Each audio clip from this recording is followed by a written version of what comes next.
हस्ताम् उद्यच्छतार्कसदृशीं परमान्तसंस्थां ध्यायेद्विधीशरदपादयुगाञ्जनित्रीम् सत्सङ्घमानससरोवरमध्यवर्ती कृष्णाङ्घ्रिचारुकमलार्पितचित्तवृत्तिः शास्त्रादिमञ्जुपदरञ्जितरम्यसंसद् आस्माकः सरसिजेस्तु समर्थहंसः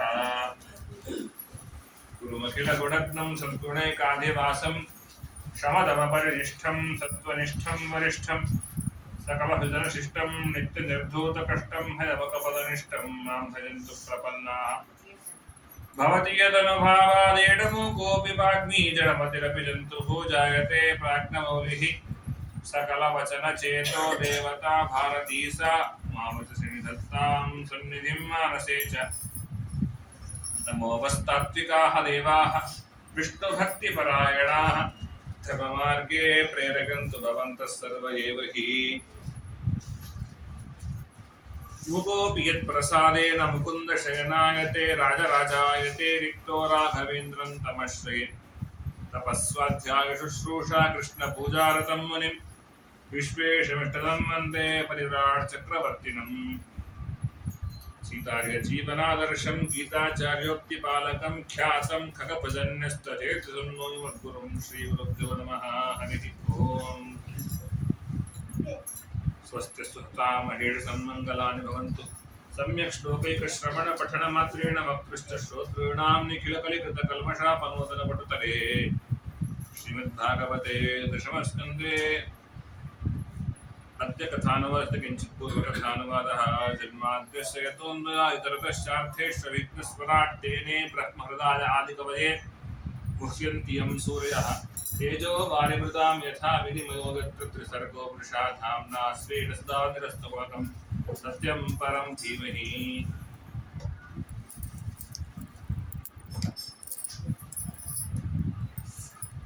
ಇದು ಆನಿದೆಯಾ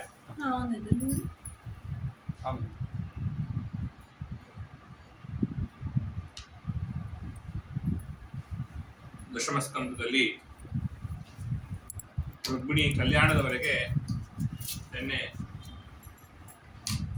ಅವಲೋಕನ ಮಾಡಿದ್ವಿ. ರುಕ್ಮಿಣಿ ದೇವಿಯ ಕಲ್ಯಾಣ ಆದ ಮೇಲೆ ಭಗವಂತ ಸತ್ಯಭಾಮೆಯರನ್ನು ಮದುವೆ ಆಗ್ತಾರೆ. ರುಕ್ಮಿಣಿ ಸತ್ಯಭಾಮೆ ಎರಡೆರಡು ರೂಪ ಇದೆ. ಭಗವಂತ ಒಂದೇ ರೂಪ ತೆಗೆದುಕೊಂಡ್ರೆ ಲಕ್ಷ್ಮೀದೇವಿ ಅನೇಕ ರೂಪ ತೆಗೆದುಕೊಂಡ್ಳು. ಎರಡೆರಡು ವ್ಯೂಹಕ್ಕಾಗಿ ಎರಡೆರಡು ರೂಪ ತಾಳಿ ಎರಡೆರಡು ನೀನಾದೆ ಹರಿಕಾರ್ಯ ಕನುವಾಗಿ ಅಂತ ಗುರುಗೋವಿಂದ ವಿಠಲದಾಸರು ರುಕ್ಮಿಣಿ ದೇವಿಯ ಸ್ತೋತ್ರ ಮಾಡ್ತಾರೆ. ಒಂದು ರುಕ್ಮಿಣಿ ಆದದ್ದು ರುಗ್ಮಿ ಮುಂತಾದಂತಹ ವ್ಯಕ್ತಿಗಳೊಟ್ಟಿಗೆ ಆಗಬೇಕಾದಂತಹ ಕೆಲಸವನ್ನ ಮಾಡಲಿಕ್ಕೋಸ್ಕರವಾಗಿ, ಸತ್ಯಭಾಮೆ ಆದದ್ದು ಇನ್ನೊಂದು ಕಾರಣಕ್ಕೋಸ್ಕರವಾಗಿ. ಸತ್ಯಭಾಮೆಯ ಪಾತ್ರ ಎಂಬತಕ್ಕಂಥದ್ದು ಬಹಳ ಇದೆ. ಸತ್ಯಭಾಮಾದೇವಿ ಸತ್ರಾಜಿತ ಅಂತ ಒಬ್ಬ ರಾಜ, ಆತ ಯದುಗಳಲ್ಲಿ ಒಬ್ಬ, ಅವನ ಮಗಳು. ಸತ್ರಾಜಿತ ಎಂಬುವ ರಾಜ ಸಾಮಾನ್ಯ ರಾಜ ಅಲ್ಲ. ಅವನೆಂಥ ರಾಜ ಅಂದ್ರೆ ಸೂರ್ಯದೇವರ ಜೊತೆಗೆ ಬಹಳ ಸಖ್ಯ ಇತ್ತು. ಸೂರ್ಯದೇವರನ್ನು ಒಲಿಸಿಕೊಂಡು ಸೂರ್ಯದೇವರಿಂದ ಒಂದು ಮಣಿಯನ್ನ ಪಡೆದಿದ್ದು, ಸ್ಯಮಂತಕ ಮಣಿ ಅಂತ ಹೆಸರು. ಏನು ವಿಶೇಷ ಆ ಮಣಿದು ಅಂದ್ರೆ, ಆ ಮಣಿ ದಿನನಿತ್ಯ ಬಂಗಾರ ವಾಂತಿ ಮಾಡ್ತಿತ್ತು, ಅಂದ್ರೆ ಬಂಗಾರ ಹೊರ ಹಾಕ್ತಿತ್ತು. ನಮ್ಮನೇಲಿ ಇರಬಾರ್ದಿತ್ತ ಅಂತ ಅನ್ಸುತ್ತಲ್ಲ. ಇದೇ ಬುದ್ಧಿ ಇದ್ದದ್ದು ಅವತ್ತಿನಲ್ಲಿ ಆದವರೆಗೆ ಎಷ್ಟೋ ಜನಕ್ಕೆ. ಸತ್ರಾಜಿತ ರಾಜ ಹತ್ರ ಯಾಕಿರ್ಬೇಕು, ನಮ್ಮನೇಲಿ ಯಾಕಿರ್ಬಾರ್ದು. ಅದಷ್ಟೇ ಅಲ್ಲ, ಆ ಮಣಿಯ ಮುಖ್ಯತೆ, ಆ ಮಣಿ ಎಲ್ಲಿ ಇರುತ್ತೋ ಅಲ್ಲಿ ಬರಗಾಲವೇ ಇಲ್ಲ. ಸರಿ, ಆ ಮಣಿ ಎಲ್ಲಿರುತ್ತೋ ಇಲ್ಲಿ ಬರಗಾಲ ಇಲ್ಲ. ಒಳ್ಳೆ ಮಳೆ, ಒಳ್ಳೆ ಬೆಳೆ.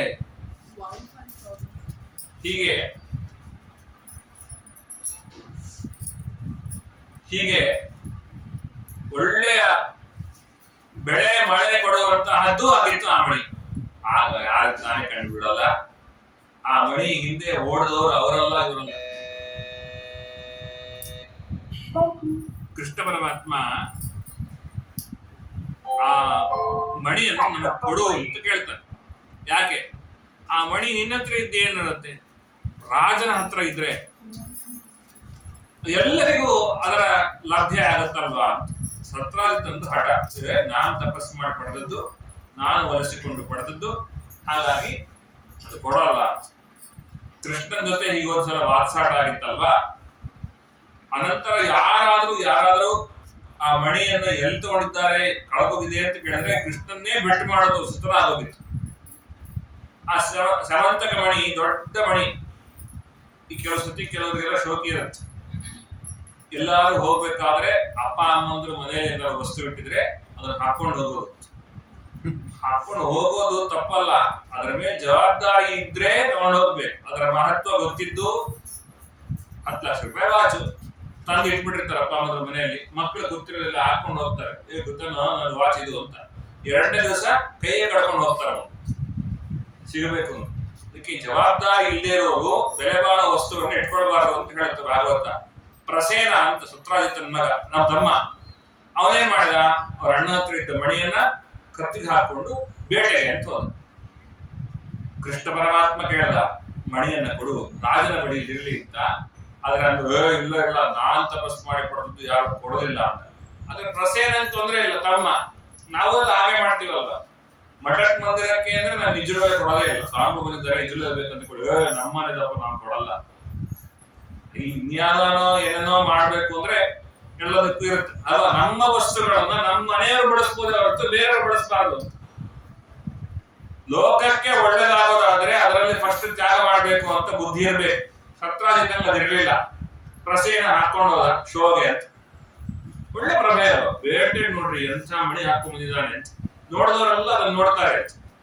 ಅದರ ಮಹತ್ವ ಏನು, ಬರೀ ನೋಟದಲ್ಲಿ ಮಾತ್ರ ಇತ್ತು. ಆ ಮಣಿಯ ಮಹತ್ವ ಸರಿಯಾದ ಅರ್ಥ ಆಗದೆ ಹಾಕೊಂಡ್ರೆ ಹಿಂಗೆ ಆಗುತ್ತೆ. ಆ ಪ್ರಸೇನನ್ನು ಸಿಂಹ ಸಾಯಿಸ್ತು, ಸಿಂಹವನ್ನ ಜಾಂಬವಂತರು ಕೊಂದ್ರು.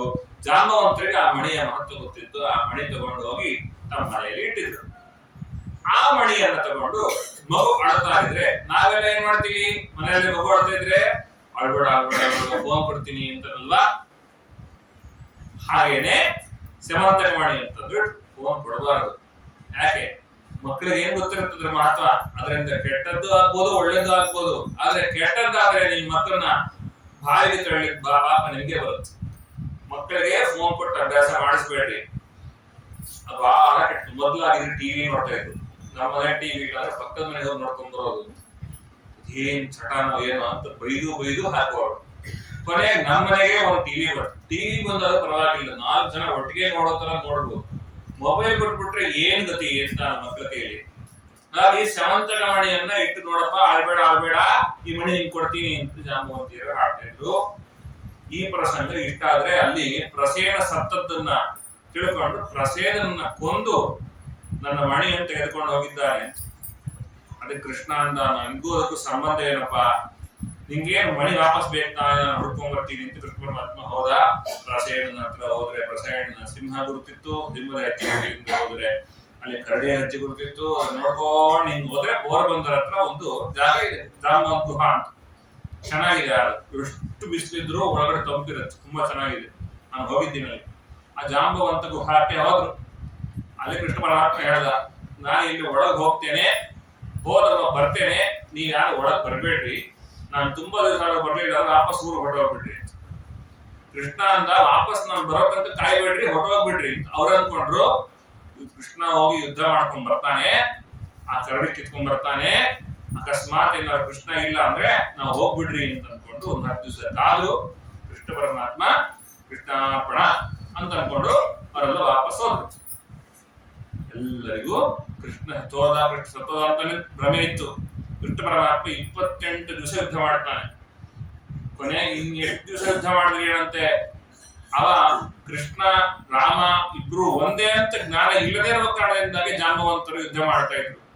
ಯಾವಾಗ ಕೃಷ್ಣ ಪರಮಾತ್ಮನೇ ರಾಮ ಅನ್ನುವ ಸಾಕ್ಷಾತ್ಕಾರ ಅವರಿಗಾಯ್ತು, ಕಾಲಿಗೆ ಬಿದ್ದು ನಮಸ್ಕಾರ ಮಾಡಿ ಜಾಂಬವತಿಯನ್ನು ಕೊಟ್ಟು ಮದುವೆ ಮಾಡಿ ಈ ಮಣಿಯನ್ನು ತಗೋ ಎಲ್ಲ ತಗೋ ಅಂತ ಕೊಟ್ರು. ಆ ಮಣಿಯನ್ನು ತೆಗೆದುಕೊಂಡು ಸತ್ರಾಜಿತನ ಆಸ್ಥಾನಕ್ಕೆ ಬಂದು, ತಗೋ ರಾಜ, ನಿನ್ನ ಮಣಿ ನಿನಗೆ ಇರಲಿ, ನನ್ನ ಮೇಲೆ ಅಪಾದನೆ ಬೇಡ ಅಂತ ಹೇಳಿ ಪರಿಹಾರ ಮಾಡಿಕೊಡ್ತಾನೆ. ಇಷ್ಟು ನಿಯತ್ತಾಗಿರುವ ಅಳಿಯಲ್ಲಿ ಸಿಗ್ತಾನೆ. ಅಂತ ಹೇಳಿ ಆಗ ಸತ್ರಾಜಿತ ತನ್ನ ಮಗಳನ್ನು ಮದುವೆ ಮಾಡಿಬಿಡ್ತಾನೆ. ಹೀಗೆ ಆ ಸತ್ರಾಜಿತನ ಮಣಿ ಸತ್ರಾಜಿತನ ಕೈ ಸೇರಿದ ಮೇಲೆ ಆಗ ಚಿಂತೆ ಆಯ್ತು, ಇನ್ನು ಕೃಷ್ಣನ್ಗೆ ಈ ಮಣಿ ಬೇಡ. ಹಾಗಾದ್ರೆ ಈ ಮಣಿಯನ್ನು ನಾವು ತಗೋಣ ಅಂತ ತುಂಬಾ ಜನ ಹೊಂಚ ಹಾಕ್ತಿದ್ರು. ಅದರಲ್ಲಿ ಗೊತ್ತಿದ್ದು ಹೊಂಚ ಹಾಕುವವರು ಬೇರೆ, ಗೊತ್ತಿಲ್ಲದೆ ಹೊಂಚ ಹಾಕುವವರು ಬೇರೆ. ಯಾರು ಗೊತ್ತಿದ್ದು ಹೊಂಚ ಹಾಕ್ತಾ ಇತ್ತು ಅವನು ಶತಧನ್ವ ಅಂತ ಒಬ್ಬ ಇದ್ದ. ಆತ ಮಣಿಯನ್ನು ತಗೋಬೇಕು ಅಂತ ಕಾಯ್ತಾ ಇದ್ದ. ಇದ್ರ ಜೊತೆಗೆ ಇನ್ನೊಬ್ಬರಿಗೂ ಆಸೆ ಇತ್ತು. ಸಾತ್ವಿಕ ವ್ಯಕ್ತಿಗಳು ಯಾರಿಗೂ ಯಾವತ್ತೂ ಅನ್ಯಾಯ ಮಾಡದೇ ಇದ್ದವರು ಅಕ್ರೂರರು. ಆ ಅಕ್ರೂರರು ಕೂಡ ಈ ಮಣಿ ಮೇಲೆ ಬಹಳ ಕಣ್ಣಿತ್ತು. ಯಾಕೆ ನೀವು ಅನ್ಕೋಬಹುದು, ಬೇರೆಯವ್ರಿಗಾದ್ರೆ ಆಸ್ತಿ ಅಂತಸ್ತು ಮಾಡ್ಬೇಕು ಅಂತ ಕಣ್ಣಿರ್ಬೇಕು, ಅಕ್ರೂರರು ಭಕ್ತರು ಅವ್ರಿಗೆ ಯಾಕೆ ಕಣ್ಣು? ಅಕ್ರೂರದ್ದೊಂದು ಸ್ಪೆಷಾಲಿಟಿ ಇದೆ.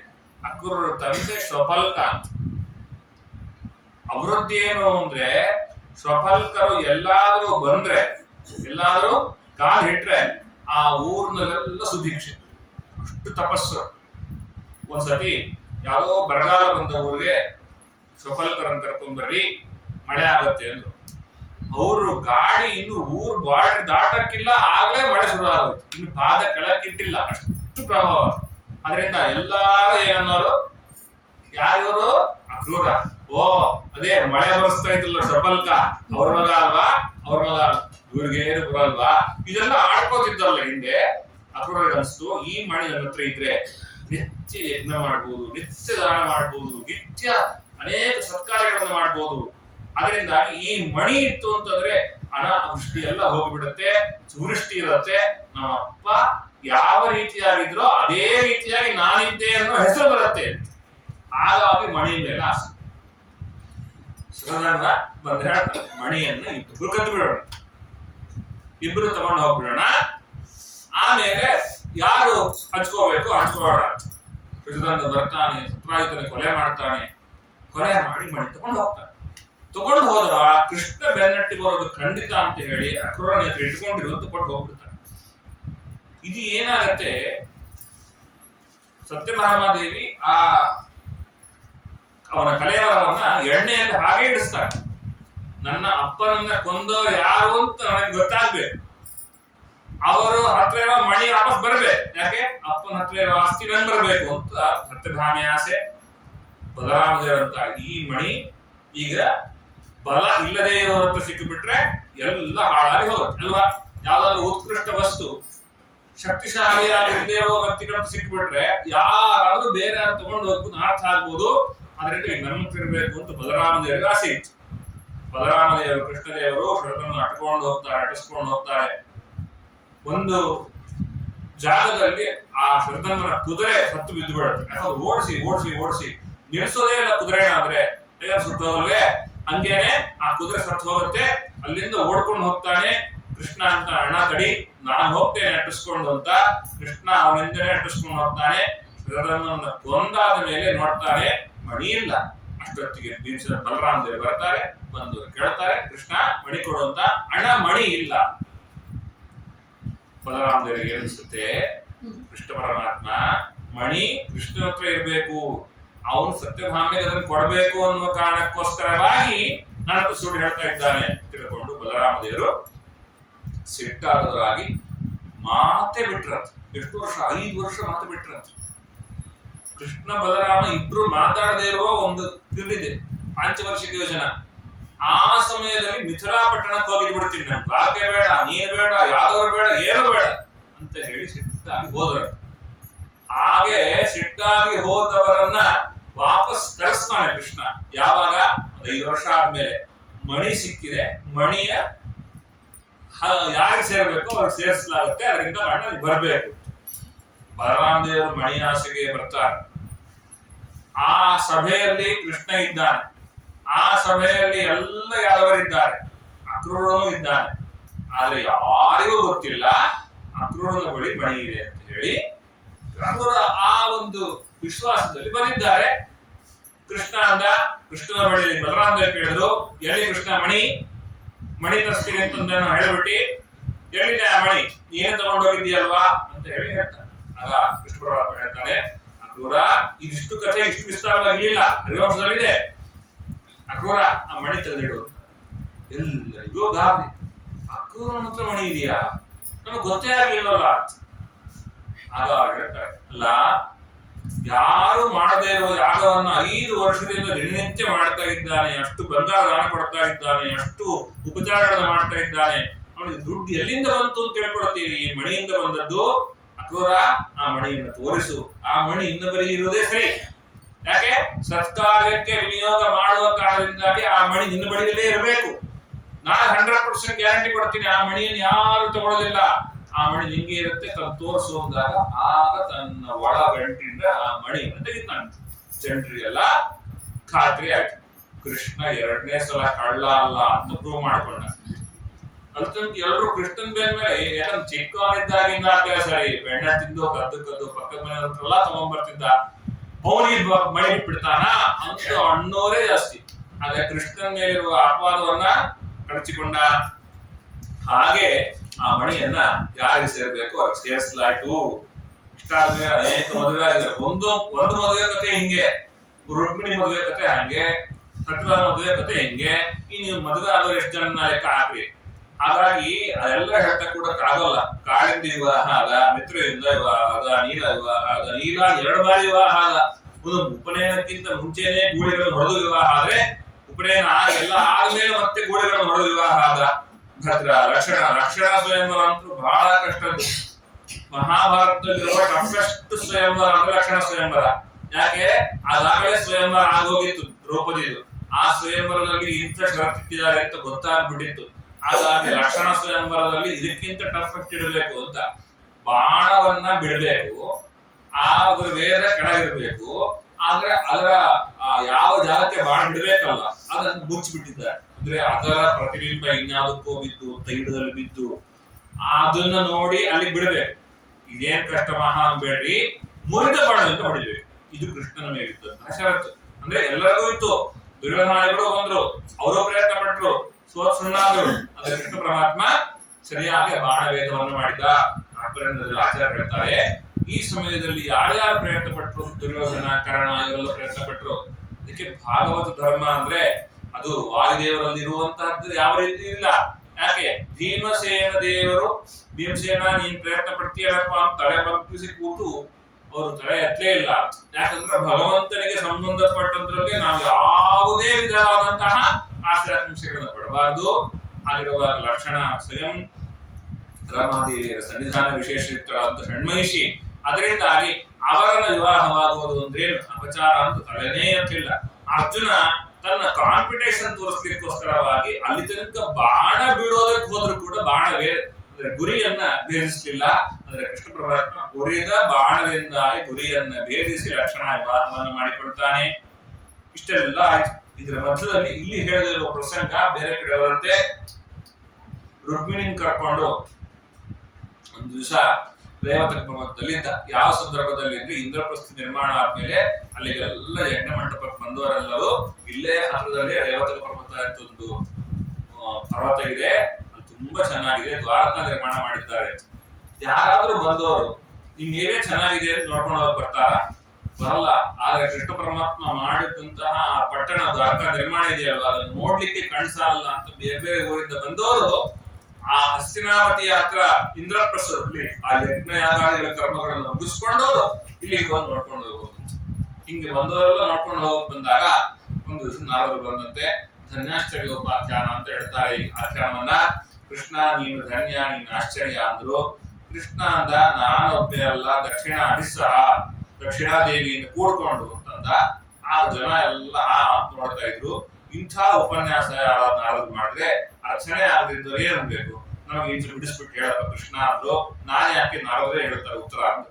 ನಾರದ್ರು ಹೇಳ್ತಾರೆ, ನೋಡಪ್ಪ ನಾನು ಭೂಮಿ ಹತ್ರ ಹೋದೆ, ಭೂಮಿ ಹತ್ರ ಹೋಗಿ ನೀನು ಧನ್ಯ, ನೀನು ಆಶ್ಚರ್ಯ, ಇಷ್ಟು ಜನರನ್ನು ಹೊತ್ತಿದೆಯಲ್ಲ ಅಂತ ಹೇಳಿದ್ರೆ ಭೂಮಿ ಅಂತೂ ನಾನಲ್ಲ, ನನ್ನನ್ನು ಹೊತ್ತಂತಹ ಕೂರ್ಮ ಅಂತ ಹೀಗೆ ಹೇಳ್ಕಳಿಸ್ತು. ಹಾಗೆಯೇ ಉತ್ತರೋತ್ತರವಾಗಿ ಹೋದಾಗ ಆ ಭಗವಂತನಲ್ಲಿ ಆ ಧನ್ಯ ಮತ್ತು ಆಶ್ಚರ್ಯವಾಗಿರ್ತಕ್ಕಂಥ ಸಂಗತಿ ಇದೆ ಅಂತ ಹೇಳಿದ್ರೆ ಅದಕ್ಕೆ ಭಗವಂತ ಹೇಳ್ದ ಯಜ್ಞಾಭಿಮಾನಿಯಾದಂತಹ ದಕ್ಷಿಣಾದೇವಿ. ದಕ್ಷಿಣ ಅಂತ ಯಾಕೆ ಕರೀತಾರೆ ಪ್ರಶ್ನೆ ಹೇಳ್ರಿ. ಯಾವ್ದಾದ್ರು ದಕ್ಷಿಣೆ ಕೊಟ್ರ ಊಟದ ದಕ್ಷಿಣೆ ಅಂತ ಯಾಕಂತಾರೆ ಅಂದ್ರೆ ಯಾವ ಭಗವಂತನ ಎಡಭಾಗದಲ್ಲಿ ಸ್ವಯಂ ಲಕ್ಷ್ಮೀದೇವಿ ಇದ್ದಾಳಲ್ಲ ಅವಳಿಗೆ ದಕ್ಷಿಣ ಅಂತ ಹೆಸರು. ದಕ್ಷೇ ಇನ ಹೆಸರ. ಬಲಭಾಗದಲ್ಲಿ ಗಂಡನನ್ನು ಹೊಂದಿದಂತಹ ಲಕ್ಷ್ಮೀ ಸ್ವರೂಪಕ್ಕೆ ದಕ್ಷಿಣ ಅಂತ ಹೆಸರು. ಅವಳು ಯಜ್ಞ ಭಾಗಕ್ಕೆ ಅಭಿಮಾನಿಯಾಗಿರ್ತಕ್ಕಂತಹ ದುಡ್ಡಿನ ಅಭಿಮಾನ ದೇವತೆ. ಹಾಗಾಗಿ ಅವರಿಂದ ಕೂಡಿಕೊಂಡು ಅನ್ನುವ ಮಾತನ್ನ ಕೃಷ್ಣ ಪರಮಾತ್ಮ ಹೇಳಿದ ಅಂತ. ಈ ಧನ್ಯಾಶ್ಚರ್ಯ ಉಪಾಖ್ಯಾನ ನಮ್ಗೆ ತುಂಬಾ ಅರ್ಥ ಆಗಲ್ಲ. ಆದ್ರೆ ನಾರದರು ಬಂದ ಕೆಲಸ ಇದೊಂದೇ ಅಲ್ಲ, ಇದ್ರ ಜೊತೆಗೆ ಇನ್ನೊಂದಿತ್ತು. ತಗೋ ಕೃಷ್ಣ, ಈ ದೇವಲೋಕದ ಒಂದು ಹೂವು, ಈ ಹೂವನ್ನ ನಿಮ್ಗೆ ಯಾರು ಇಷ್ಟನೋ ಅದು ಕೊಟ್ಬಿಡು ಅಂತಂದ. ಈಗ ಎಲ್ರ ಮುಂದೆ ಬಂದು ಕೊಟ್ಟ ಕೃಷ್ಣ ಪರಮಾತ್ಮ ಅಂದ. ಪಕ್ಕದಲ್ಲಿ ರುಕ್ಮಿಣಿ ಇದ್ದಾಳೆ, ಅವಳನ್ನ ಬಿಟ್ಟು ಇನ್ಯಾರು ಕೊಡ್ಲಿಕ್ಕಾಗತ್ತ? ರುಕ್ಮಿಣಿ ತಗೋ ಈ ದೇವಲೋಕದ ಹೂವು. ಒಂದು ಹೂವು ಅಂತಲ್ಲ, ಅಲ್ಲಿ ಸುದ್ದಿ ಮುಟ್ಟಿತು ಸತ್ಯವಾಮಿ ಹತ್ರ. ಕೃಷ್ಣ ಪರಮಾತ್ಮ ದೇವಲೋಕದ ಒಂದು ಹೂವನ್ನ ನನಗೆ ಇಷ್ಟವಾದ ಬಿಡಿಕೊಟ್ಟಂತೆ. ಇದು ಕಾರಣ. ಸತ್ಯಭಾಮಿ ಅಂದ್ರು ನನಗೆ ಯಾವಾಗ ಆಗುತ್ತ ಕೊಡ್ತೀವಿ, ನನಗೆ ಯಾವಾಗ ಆಗುತ್ತ ಕೊಡ್ತೀವಿ. 2 ಮದುವೆ ಆಗೋದು 3 ಮದುವೆ ಆಗೋದು ದೊಡ್ಡ ವಿಷಯ ಅಲ್ಲ, ಎಲ್ಲರನ್ನು ಸಂತೈಸೋದು ದೊಡ್ಡ ವಿಷಯ. ಕೃಷ್ಣ ಪರಮಾತ್ಮ ಅಂತ ನಿನಗೆ ಹೂವೇನೆ ಮರಳಿ ತಂದ್ಕೊಡ್ತೀನಿ ಅಂತ ತಂದ್ಕೊಡೋ ಸಾಮರ್ಥ್ಯ ಇತ್ತು ಅಂದ. ಹಾಗಾಗಿ ಆ ನೆಪಕ್ಕೋಸ್ಕರವಾಗಿ ಈಗ ದೊಡ್ಡ ಒಂದು ವಿಡಂಬನೆ ಆಗ್ತಾ ಇದೆ. ನರಕಾಸುರ ಅಂತ ಒಬ್ಬ ಇದ್ದ. ಆತನು ಕೂಡ ಹಿರಣ್ಯಕಶಿಪುವಿನ ಛಾಯೆಯವನು. ಯಾವ್ದಾದ್ರು ಫಸ್ಟ್ ಕ್ಲಾಸ್ ಸುಂದರವಾಗಿದೆ ಅಂದ್ರೆ ನಮ್ಮ ಮನೇಲಿ ಇರ್ಬೇಕು, ಪಕ್ಕದ ಮನೆಯವ್ರು ಚೆನ್ನಾಗಿದೆ ವಸ್ತು ಅಂದ್ರೆ ನಮ್ಮ ಮನೇಲಿ ಇರ್ಬೇಕು. ಆ ತರದ್ದಲ್ಲ, ಅದೇ ವಸ್ತು ನಮ್ಮಲ್ಲಿ ಇರ್ಬೇಕು, ನಿಂತ್ಕೊಂಡ್ಬಿಡುದು. ಆ ತರ ಸ್ವಭಾವವನ್ನು ಬಂದಿದ್ದಾನೆ. ದೇವತೆ ತಾಯಿ ಅದಿತಿ ಕುಂಡ್ರ ಹಾಕೊಂಡಿದ್ದಾಳೆ. ಇಷ್ಟು ಸ್ಪೆಷಲ್ ಆಗಿದೆಯಲ್ಲ ಇದು ಅಂತ ಹೇಳಿ ಅದನ್ನ ಕಿತ್ಕೊಂಡು ಹೋಗಿದ್ದಾರೆ. ಯಾವ್ದಾದ್ರು ಮುತ್ತೈದೆಯ ಕರ್ಣ ಕುಂಡಲವನ್ನು ಕಿತ್ಕೊಂಡು ಹೋದ್ರೆ ಅವಳು ಸುಂದರವಾಗಿ ಕಾಣ್ತಾಳ. ಇದ್ರಲ್ಲಿ ಬಂದು ಹೇಳ್ತಾರ, ನಮ್ಮ ಅಮ್ಮ ನೋಡ್ಲಿಕ್ಕೆ ಆಗ್ತಾ ಇಲ್ಲಪ್ಪ, ನೀವೇನ್ ಮಾಡ್ತಿದ್ರಿ? ನಾವೆಲ್ಲ ಏನ್ ಮಾಡ್ಲಿಕ್ಕೆ ನರಕನ ಮುಂದೆ. ನರಕನಿಗೆ ಬ್ರಹ್ಮದೇವರವರ ಇದೆ, ನಾವ್ ಏನ್ ಮಾಡ್ಲಿಕ್ಕಾಗತ್ತೆ? ತೆಪ್ಪಗಿದ್ವಿ, ನೀನೇ ಬರ್ಬೇಕು, ಅವನ್ ಸಂಹಾರ ಮಾಡ್ಬೇಕು ಅಂತ ಕೇಳಿದಾಗ ಕೃಷ್ಣ ಪರಮಾತ್ಮ ಮಹಾಭಾರತದಲ್ಲಿ ಇಷ್ಟೇ ಕಾರಣ ಹೇಳ್ತಾರೆ. ಅಂದ್ರೆ ದೇವರು ಇಂದ್ರನಿಗೋಸ್ಕರ ಹೋದ್ರ ಅಂದ್ರೆ ಅಲ್ಲ. ಜೊತೆಗೆ ಇನ್ನೊಂದು ಕಾರಣ ಇದೆ, ಆಚಾರ ತಾತ್ಪರ್ಯದಲ್ಲಿ ಹೇಳ್ತಾರೆ. ಆ ಸಮಯಕ್ಕೆ ಬದರಿಯಿಂದ ಒಂದಿಷ್ಟು ಜನ ಬ್ರಾಹ್ಮಣರು ಬಂದ್ರ, ಸ್ವಾಮಿ ನಮ್ಗೆ ಜಪ ಮಾಡಕ್ ಆಗ್ತಾ ಇಲ್ಲ. ಯಾಕೆ? ಇವತ್ತಿನ ಅಸ್ಸಾಂನಲ್ಲಿ ದೋಹಾಟಿ ಅಂತ ಕರಿತೀವಿ, ಅದರ ಆ ಕಡೆ ಭಾಗದಲ್ಲಿ ಪ್ರಾಗ್ಜ್ಯೋತಿಷ ಪಟ್ಟಣ ಅಂತ ಫಸ್ಟ್ ಸೂರ್ಯೋದಯ ಆಗ್ತಾ ಇದ್ದು ಅಲ್ಲಿ ಇತ್ತು. ಅದಕ್ಕೆ ಪ್ರಾಗ್ ಜ್ಯೋತಿಷ್ಯ ಎಲ್ಲಿ ಕಾಣಿಸ್ತಾನೋ ಆ ಪಟ್ಟಣಕ್ಕೆ ಪ್ರಾಗ್ಜ್ಯೋತಿಷ ಪಟ್ಟಣ ಅಂತ ಕರೀತಾರೆ. ಆ ಊರಿನ ಅದು ರಾಜಧಾನಿ ಒಂದು. ಅದರ ಹಿಂಭಾಗದಲ್ಲೇ ಈ ಬದರಿಗಿದ್ರಿ ಎಲ್ಲ ಬರುತ್ತೆ, ಸ್ವಲ್ಪ ಹಿಂಭಾಗ, ಆ ಬೆಟ್ಟದ ಆ ಕಡೆ ಭಾಗ. ಹಾಗಾಗಿ ಅಲ್ಲಿರೋರು ಯಾರಿಗೂ ಆಚಾರವಂತಿಕೆ ಯಾವುದರಲ್ಲೂ ಕೆಲಸ ಮಾಡ್ಲಿಕ್ಕೆ ಬಿಡದೇ ಇರುವಂತ ನರಕಾಸುರ ಆಗಿದ್ದ. ಸ್ವಾಮಿ, ನಾವು ನಾವು ಕುಟೀರ ಹಿಡ್ಕೊಂಡು ಜಪ ಮಾಡ್ಕೊಂಡು ಏನೋ ತಪಸ್ಸು ಮಾಡ್ಕೊಂಡಿರ್ತೀವಿ ಅಂತ ಅದಕ್ಕೆ ಕಂಟಕನಾಗಿದ್ದಾನೆ. ದಯವಿಟ್ಟು ಅವನು ಪರಿಹಾರ ಮಾಡಿಬಿಡು. ಕೃಷ್ಣ ಪರಮಾತ್ಮ ಅಂದ, ಸತ್ಯಭಾಮಿ ಬಾ ಹೋಗೋಣ. ಯಾವತ್ತೂ ಕರೀದೇ ಇರುವ ಭಗವಂತ ಯುದ್ಧಕ್ಕೆ ಯಾರು ಹೆಂಡತಿ ಕರ್ಕೊಂಡು ಹೋಗ್ತಾರೆ. ಹೆಂಡತಿ ಇದ್ರೆ ಯುದ್ಧ ಆಗೋದು ಬೇರೆ, ಆದ್ರೆ ಯುದ್ಧಕ್ಕೆ ಹೆಂಡತಿನ ಕರ್ಕೊಂಡು ಹೋಗೋದಿಲ್ಲ. ಯುದ್ಧಕ್ಕೆ ಹೆಂಡತಿನ ಕರ್ಕೊಂಡು ಹೋದ ಮೊದಲನೇ ವ್ಯಕ್ತಿ ಅಂದ್ರೆ ಕೃಷ್ಣ ಪರಮಾತ್ಮ. ಬಾ ಗರುಡ ಮೇಲೆ ಕೂತ್ಕೋ ಹೋಗೋಣ. ಇದಕ್ಕೆ ಕಾರಣ ಇಷ್ಟೇ, ನರಕಾಸುರ ಹುಟ್ಟಿದ್ದೇ ಭೂ ಮತ್ತು ವರಾಹರಿಂದ. ಆ ಭೂ ಮತ್ತು ವರಾಹರಿಂದ ಹುಟ್ಟಿದಂತ ನರಕಾಸುರ ಸಂಹಾರ ಆಗ್ಬೇಕು ಅಂದ್ರೆ ಅವನೊಂದು ವಿಶೇಷ, ವಾಪಸ್ ಅವರ ಅಪ್ಪ ಅಮ್ಮನೇ ಸಂಹಾರ ಮಾಡ್ಬೇಕು. ಅದಕ್ಕೆ ಒಂದು ಭೂದೇವಿ ಅವತ್ತು ನಿಮ್ಮಲ್ಲಿ ಹುಟ್ಟಿಸ್ಕೊಡ್ಸಿದಲ್ಲ, ಇವತ್ತು ಒಂದು ಸಂಹಾರ ಮಾಡ್ಬೇಕಾಗಿದೆ, ಬಾ ಅಂತ ಕರ್ಕೊಂಡು ಹೋಗ್ತಾ ಇದ್ದಾರೆ. ಹೋದ ಕೂಡಲೇ ಅದು ಬೆಟ್ಟ ಸ್ವಾಭಾವಿಕವಾಗಿ ಊರನ್ನು ದಾಟ್ಲಿಕ್ಕೆ ಆಗೋಲ್ಲ. ಕಾಂಪೌಂಡ್ ಕೆಲವು ಸತಿ ಹಾಕಿರ್ತಾರೆ ನೋಡಿ, ಆ ಕಾಂಪೌಂಡ್ ಹೊರಗಡೆನೇ ಗಾಜು ಗಾಜು ಗಾಜು ಗಾಜು, ಅದರ ಮೇಲೆ ಹಿಂಗ ಒಳ್ಳೆ ಒಳ್ಳೆ ಒಳ್ಳೆ ಒಳ್ಳೆ, ಅದರ ಮೇಲೆ ಗ್ರಿಲ್ಲು, ಇಷ್ಟೆಲ್ಲ ಇರುತ್ತೆ. ಯಾರ ಕುಡ್ಲಿಕ್ಕಾಗತ್ತ? ಆ ತರ ಇದಕ್ಕಿಂತ ಅಪ್ಪನಾಗಿ ಸ್ವಾಭಾವಿಕವಾದ ಪರ್ವತಗಳ ಶ್ರೇಣಿ, ಅದಾದ ಮೇಲೆ ಜಲಕೂಟ, ಅದಾದ ಮೇಲೆ ಖಡ್ಗಗಳಿಂದಾಗಿ ಮುರ ಅನ್ನುವ ಅಸುರ ಮಾಡಿದಂತಹ ಒಂದು ವ್ಯೂಹ, ಆ ದಾಟಿ ಲಕ್ಷಾಂಗಟ್ಟಲೆ ಸೈನ್ಯ, ಅಕ್ಷೋಹಿಣಿ ಸೈನ್ಯ, ದಾಟಿ 7 ಜನ ದೊಡ್ಡ ದೊಡ್ಡ ಬ್ರಹ್ಮದೇವರ ವರದಿಂದ ಶಿವದೇವರ ವರದಿಂದಾಗಿ ದುಷ್ಟರಾದಂತಹ ರಾಕ್ಷಸರು, ಅವರನ್ನು ದಾಟಿ ಒಳಗೆ ಎಷ್ಟು ಒಳಗಿದ್ದಾನೆ ನರಕಾಸುರ.